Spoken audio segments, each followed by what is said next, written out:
Hi, I am Assistant Professor Aditi Mathur, International Schools of Business Management, Suresh Ganvia University, Jaipur.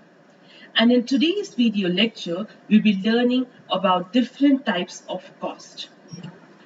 So what do we mean by cost? Cost is actually all the payments made by a firm in the production of goods and services. And this cost is known as cost of production. So all the costs like your salaries or the wages you are giving to the labor, your raw material which you have purchased, the other types of costs like maybe the lubricants which you have taken, these all types of costs are a part of your cost of production. Further, these costs can be divided into different ways or different classifications of the cost is possible.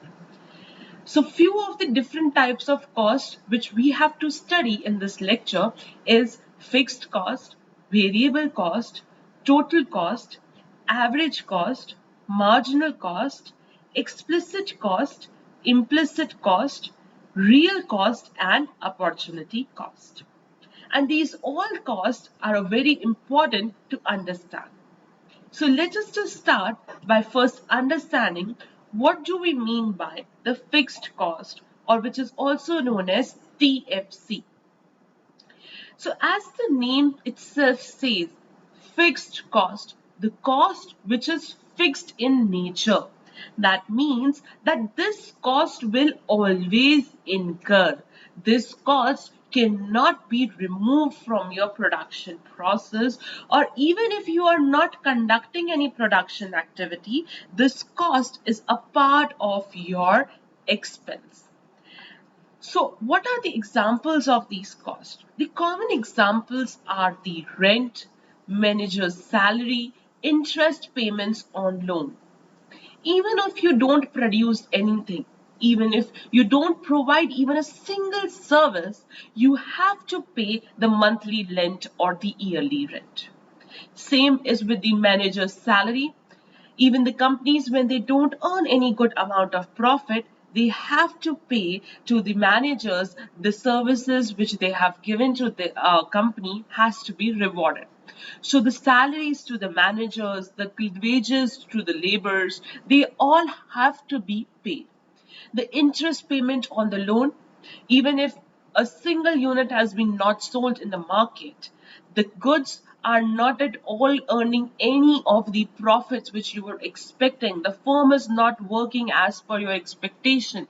Still, the interest which has to be paid maybe to the lenders or to the bank, it will be due and you have to pay and make that payment. They are the part of your fixed cost. So fixed cost, if we talk in the production, they are those costs which does not vary with the level of output. So what I'm trying to say over here is that even if I produce, let's say,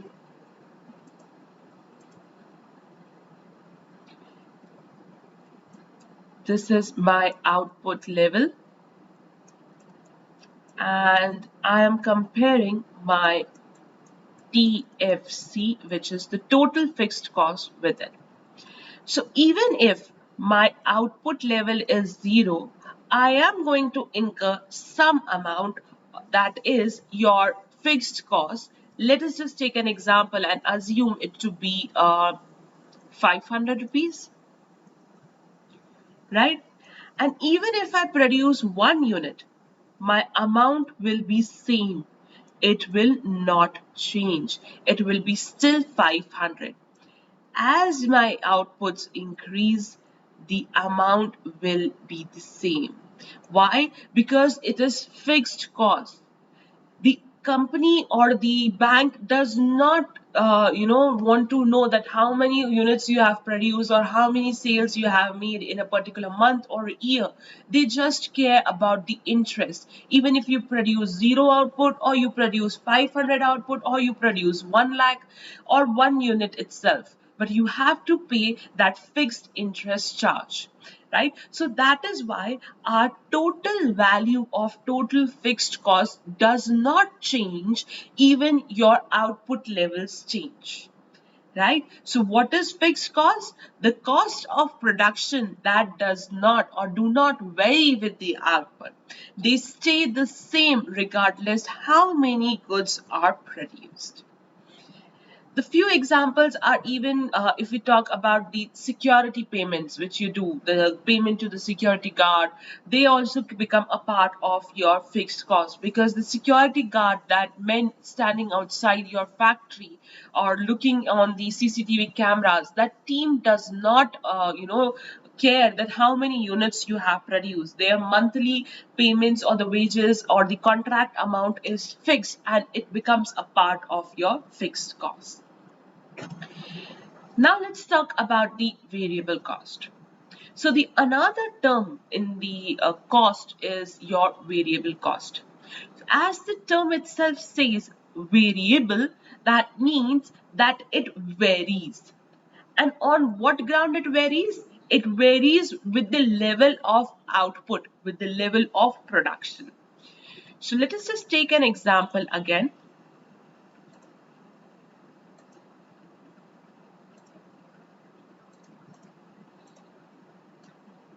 Output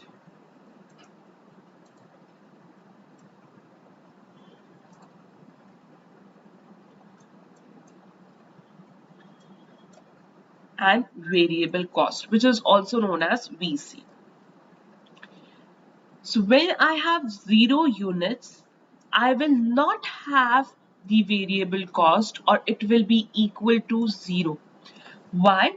Because variable cost is that cost which is directly linked with the level or the units of production. So if I have not produced even a single output, or if I have not produced even a single product, then there is no cost which is incurred and which will be a part of a variable cost. So let's take an example that what all become a part of your variable cost. Your raw materials, your electricity, the power used in the production, the wages which are directly linked with the production. That means the laborers who are directly working with the number of units, and their wages are dependent on the number of units they are producing per day, per hour, or per month. So it depends on the level of production or the output. So as and when your units will increase, or you will produce your goods and services, your variable cost will also increase. So let us just take an example that I have produced 1 unit. So my variable cost to produce that single unit, let's take an example, is 200 rupees. If I will produce 2 units, then my variable cost will be 400 units. Sorry, rupees.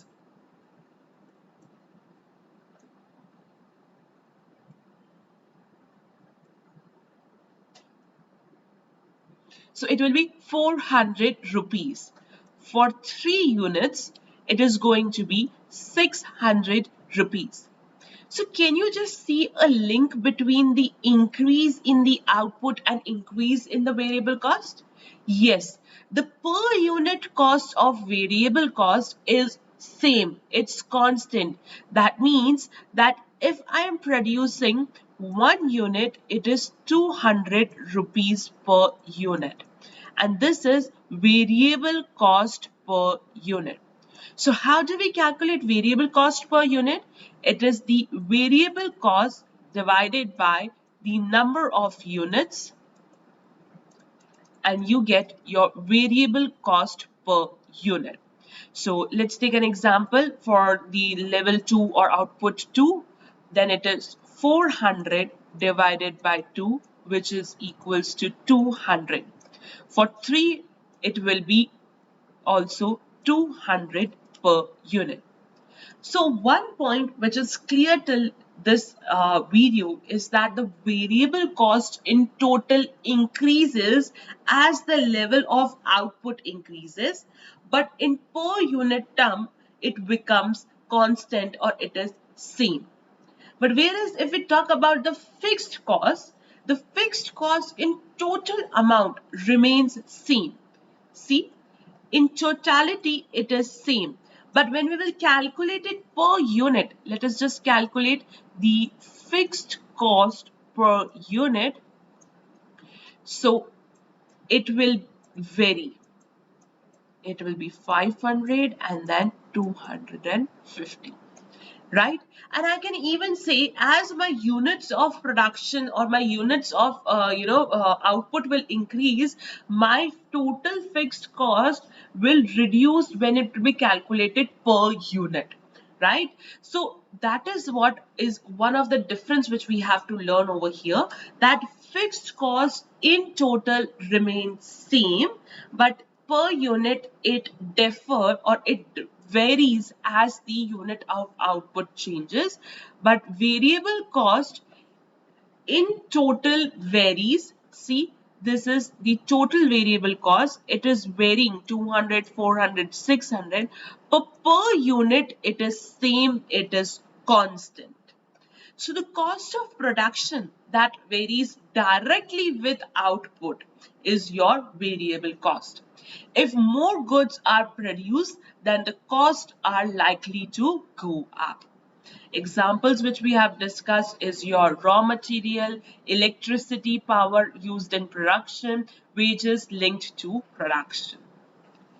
So now let us just understand the third type of a cost, which is your total cost.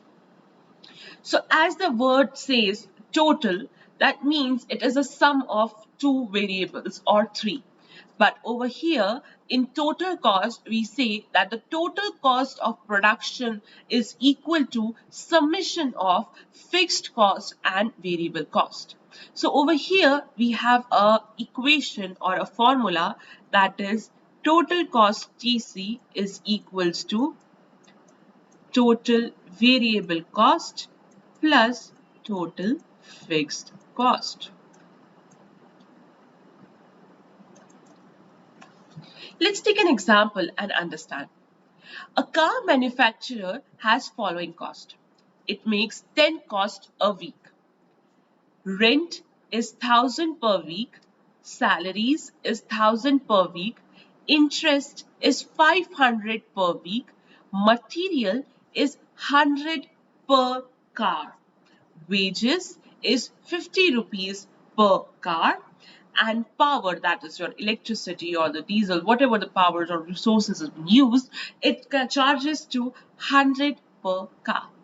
So the first of all what we should do is that we should differentiate the cost on the grounds of what fall under the category of variable cost and what will be a part of your fixed cost. So I can say that my rent,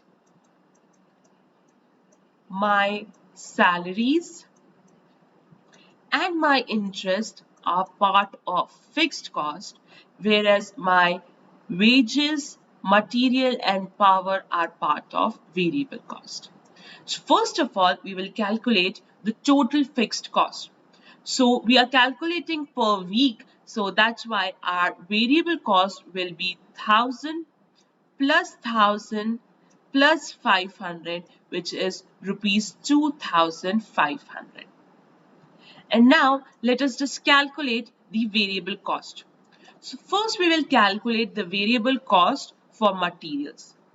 Remember, we produce 10 cars in a week and we are calculating the total cost per week.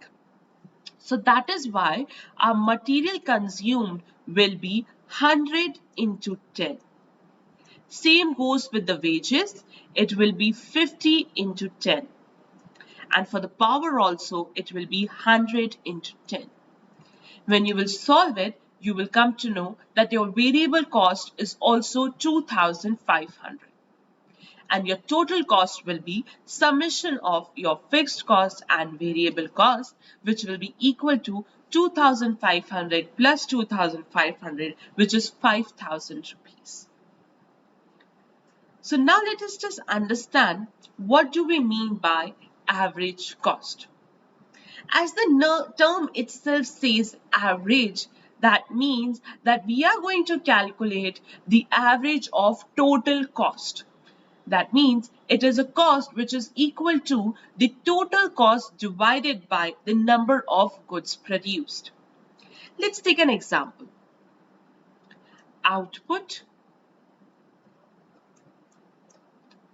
1, 2, 3, 4.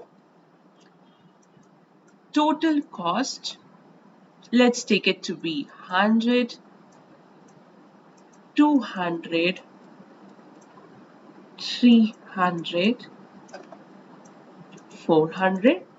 So how we are going to calculate our average cost, which is written as AC, average cost? It will be TCN divided by N. So TCN, that means TC at level 1 is 100 and N, that means output is 1, so it is 100. For level 2, it is 200 divided by 2 because the output N is 2, it will be 100.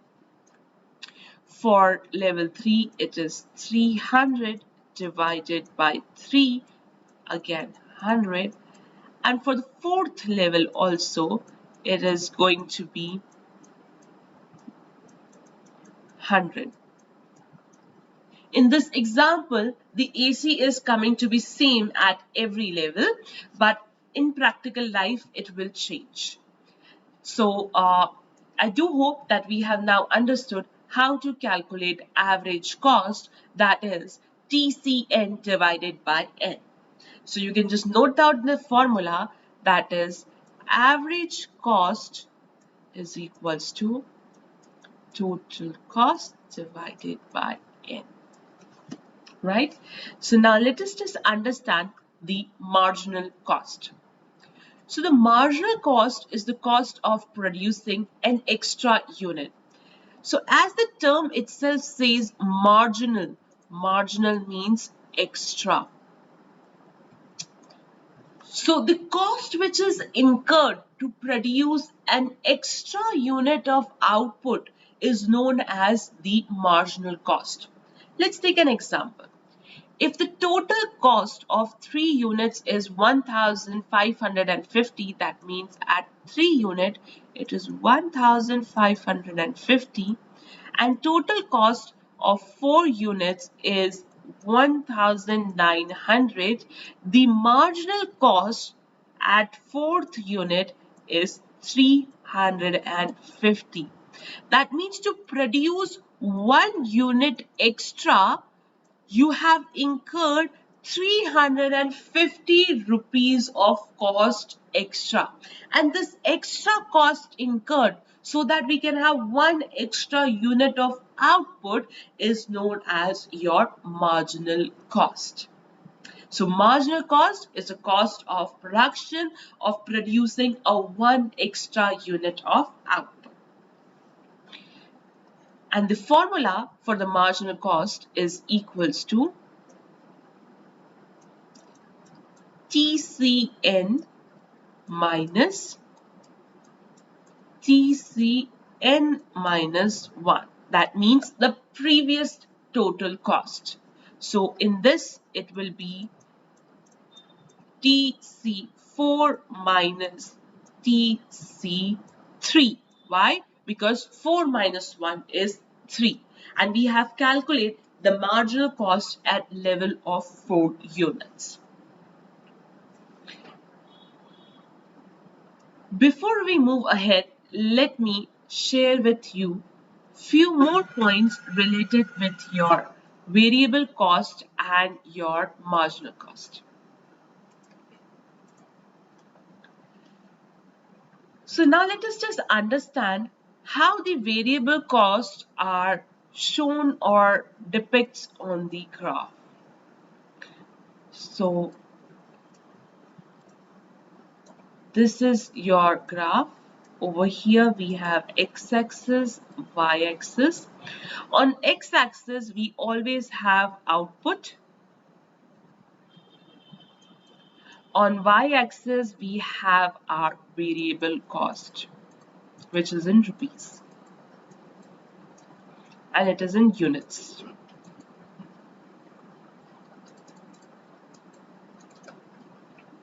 So our variable cost is always like this. The graph itself shows that as the level of output will increase, we will incur our more of variable cost, right? So this is how the variable cost is drawn on the graph, and the curve is upward directed curve from below to down, and it touches your origin also, because at the level of 0 your variable cost will be 0. So now let us just see how our fixed cost looks like. So our fixed cost curve, again over here it's origin, x-axis is your units, that means your output, and y-axis is the cost, which is in rupees. So we are depicting the fixed cost, and it is going to be a straight line parallel to your x-axis. This is your fixed cost. Why? Because it is fixed in nature. Even if you produce any level of output, it will always be incurred.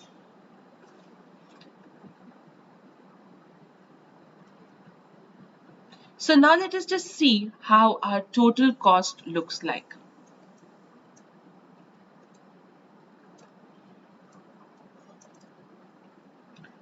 So your total cost on graph in x-axis represents your output, it's in units. Y-axis represents your amount, and over here you have total cost, and it is like this. Total cost, right? So let us just draw a combined graph which shows all the curves.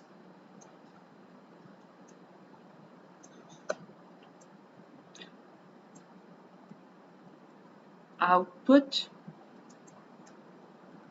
and the amounts of cost. So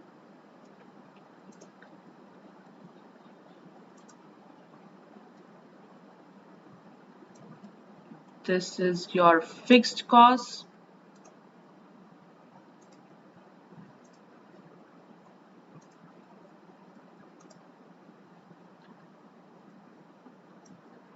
This is your variable cost.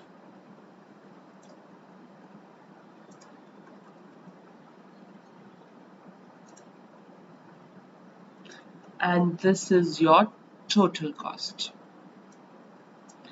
Total cost, fixed cost, and variable cost, right? And we can even say that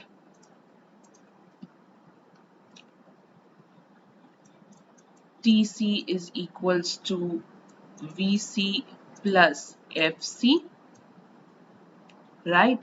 So therefore, your FC is also equals to TC minus VC, which is this part. So on the graph, this part is equal to this part.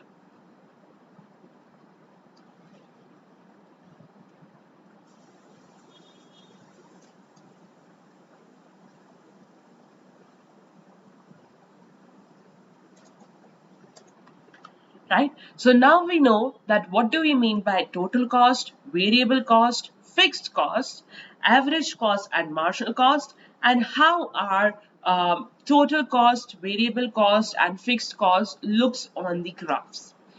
The average cost and marginal cost, the curves we will study in the long run and short run, but right now the cost which you should know on the graphs is your total cost, variable cost, and fixed cost.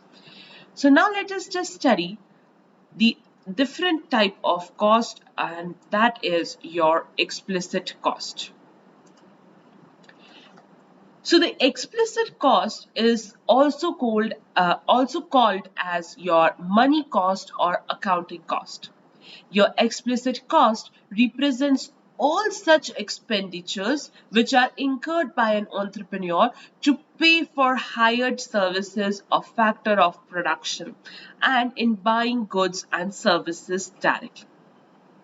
So the cost which actually a manager is paying so that they can get those services from those factor of production is known as your explicit cost.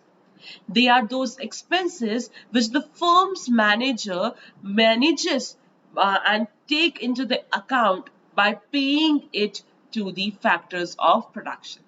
So explicit cost includes your wages, salaries, and other expenses like the purchase of raw material, light, fuel, advertisement expenses, your transportation, your tax and depreciation charges, etc. So all those costs for which a business manager has to pay or has to, clear the accounts is known as your explicit cost.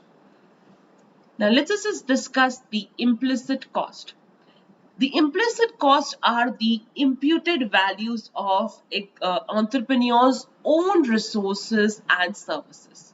Expenses that the entrepreneur does not have to pay out of his own pocket but are the cost of the firm because they are represented as the opportunity cost. So these are the costs for which the payment is not made because the resources were already there with the entrepreneur. Let us just take a small example and understand the difference between the explicit cost and implicit cost. So let us all assume that we all are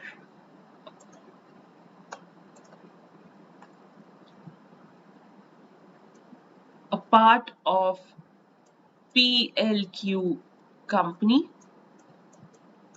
right? And this company have decided that we are going to start our new business, and that business will be to manufacture, and we will manufacture t-shirts,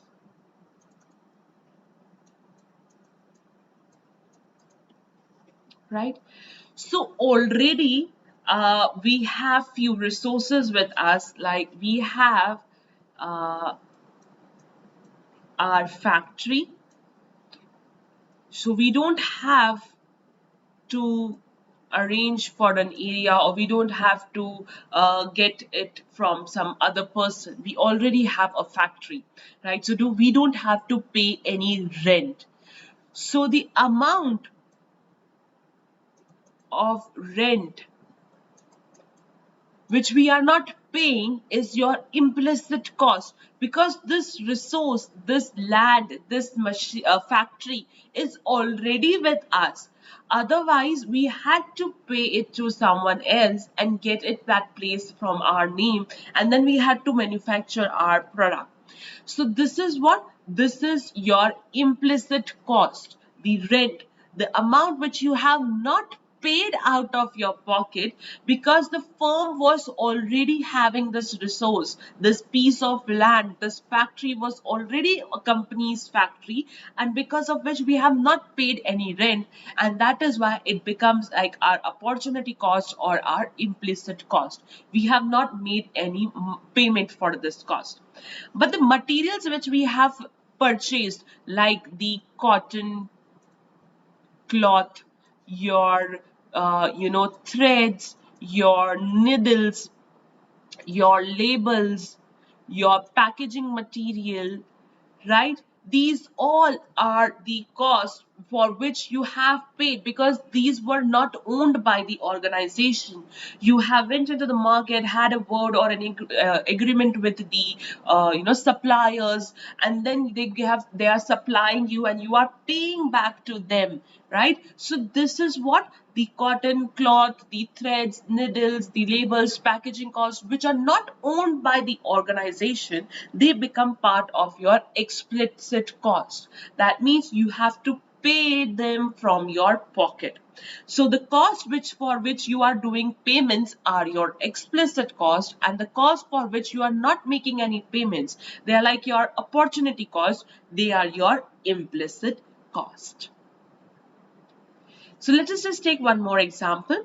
For instance, if a person is working as manager in his own firm, or has invested his own capital, or has built the factory at his own land, the reward of all these factors of production, at the least equal to their transfer prices, is included in the expenses of the business. Implicit costs thus are these alternative costs of the self-owned and self-employed resources of a firm. The total cost of the business enterprises is the sum of the total implicit and explicit cost. If the implicit costs are not included in the firm's total cost, the cost of firm will be understated, and it will be result in a serious error. So that means whether you are paying or not paying, whether it is an implicit cost or an explicit cost, you have to record that cost and you have to add them up in the total cost of production, because somewhere down the line they are part of your cost. If you would have not paid, if you would have not owned that resources, that means you will have borrowed it, or you would have purchased it. At that time you will have paid that amount, so it becomes a part of your cost. And if you don't do it, it becomes a serious error. And we need to avoid these errors by adding both the implicit and the explicit cost. So now let us just understand one more type of cost, which is real cost. Real costs are the pains and inconveniences experienced by the labor to produce a commodity. These costs are not taken in the costing of a commodity by the firm. Real cost has been defined differently by different economists. So they are those costs which are, hypothetically calculated. The pain, the inconvenience which labor has taken to produce a particular commodity, the pain which a manufacturer has taken to set up the entire manufacturing system to produce the final goods and services, that all are part of your real cost. And they are not taken into the costing. They are not added up in the cost of the final goods and services. So the classical economists understood by real cost the pains and sacrifices of labor. Alfred Marshall calls real cost as social cost and describe it as real cost of efforts of various qualities and real cost of waiting. The Australian School of Economists have criticized the meaning given to the real cost by the classical economists and the new classical economists. They say that to give a subjective value to the cost is a hopeless task, as when the real cost is expressed in terms of sacrifices or pain, it is not, to it is not able to precise measurement, and thus it fails to explain the phenomenon of prices. Now, let us just understand what do we mean by opportunity cost. So as we know that the concept of opportunity cost is the core principle of economics. It is also known as the alternative cost. Resources at the disposal of the men are limited, and they can be put to the more than one uses at many point of time. For example, a farmer wants to get maximum returns from the resources available to him. He will be giving values of resources and can produce sugarcane or cotton. He prefers to invest the money for the production of sugarcane and sacrifices the production of cotton, which was the next best alternative use available to him. So actually, our opportunity cost is the cost which is sacrificed, or which is the cost which you will have incurred if you will have produced the next best alternative use of that available resources to him. So the cost which he have sacrificed, which he will have earned with the production of the cotton, is known as the opportunity cost for the farmer if he have decided to produce sugarcane. In other words, when the farmer opts for the best use of resources and produces sugarcane, he forgoes the return expected from the production of cotton.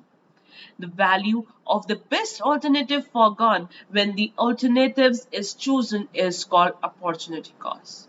More precisely, the opportunity cost of a good is the value of the next best alternative good foregone for it. In another words of the Jackson, opportunity cost is the amount of other products that must be foregone or sacrificed to obtain a unit of any given product. So now we know the difference between the real cost and opportunity cost. Let us just discuss what do we mean by sunk cost. So sunk costs are those costs which are incurred or cannot be recouped. If they are left by the industry, you cannot reclaim the sunk cost. For example, if you spend money on advertising to enter an industry, you can never claim these costs back. If you buy a machine, you might be able to sell it if you leave the industry. But the amount of you which you have invested in the advertisement, that will not be recovered back if you will leave the industry. So the sunk cost is that cost which will never be incurred or which will never be recouped. Once made is always made. The name itself is very clear. Sunk cost, the cost which will not be recouped. Now let us just understand and discuss the another classifications of the cost, that is direct and indirect cost. So direct costs are those costs which are directly related to the production of the goods and services. They are known as the traceable cost. For example, in operating railway services, the cost of wagons, coaches and engines are the direct cost.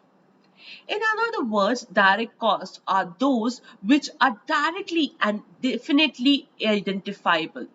Let us just take an example and understand the direct cost. Let us just assume that this is my final output, which is a mobile phone. So all the costs which I can directly identify, right, and see and can feel that yes, these costs would have been incurred in the production of my final goods and services is known as your direct cost. So for the production of this mobile phone, the cost of the camera, the touch screen, right, the plastic body, the chip, the battery, these all are the items which I can directly identify, the labor which I can directly identify and say that yes, these all costs will have been incurred in the production of my final goods and services, and that is what is known as your direct cost. So now let's just learn what do we mean by indirect cost. So indirect costs are those costs which cannot be easily and definitely identifiable in relation to the plant, product, process or department. They are totally different of direct cost. So direct cost was what? Which we can easily identify and say. The example which we took of the mobile phones, that we can easily identify the cost associated with these mobile phones. So indirect cost is what? Which we cannot identify by seeing our final goods and services. So the cost related to the salary paid to the cleaning staff, right? These all type of a cost which you cannot identify with ease. The cost associated with the final goods and services in the production process is known as your indirect cost. This cost is also known as non-traceable cost, and they are both fixed and variable type, as they may or may not vary as the result of the purpose changes in the production process. So the cost which you cannot identify by looking at the object or by identifying the product is known as your indirect, but the cost which you can identify and easily decide that yes, these costs were associated in the production of this final goods and services is your direct cost. So in today's video lecture we have learned different types of cost. We understood what is variable cost, fixed cost, total cost. We also learned about the average cost, marginal cost. We also learned our explicit cost, implicit cost, then real cost, sunk cost,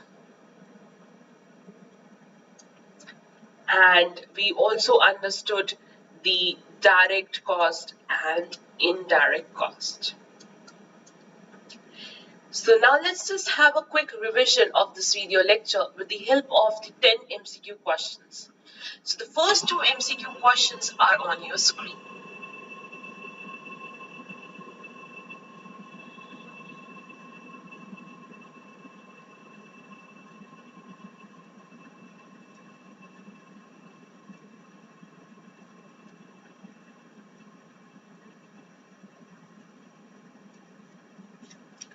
Question number 3 and question number 4.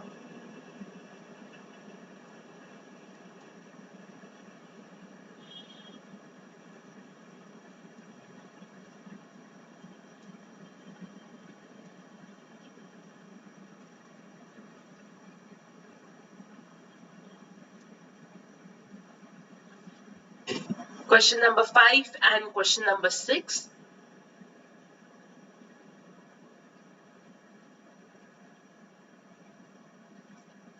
Question number 7 and question number 8.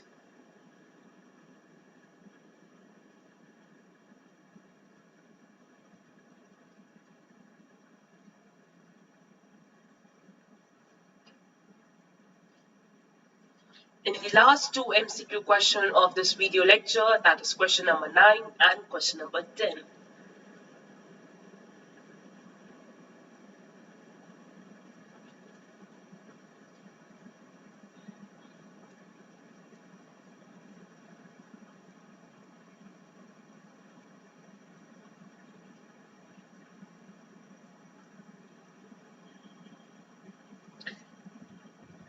So let's check the correct answers.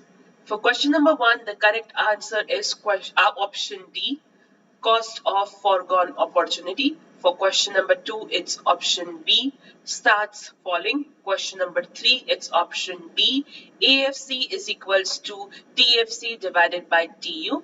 Question number 4, option number A is correct, that is convex and downward sloping. Question number 5, correct option is option B, that is rupees 30. Question number 6, the correct option is option D, law of variable proportions. And question number 7, the correct option is option C, must be rising. For question number 8 also, the correct option is option C, that is rupees 40. For question number 9, the correct option is option A, that is accounting cost plus explicit cost. And for question number 10, the correct option is option D, that is fixed cost curve. So thank you everyone for watching this video lecture. I do hope we have completed the different types of the cost and you have understood all the different types of cost which we have discussed. That is your fixed cost, variable cost, total cost, marginal cost, average cost, implicit cost, explicit cost, real cost, your sunk cost, your direct cost and your indirect cost. So thank you and see you all in your next cost. So thank you everyone. Happy learning.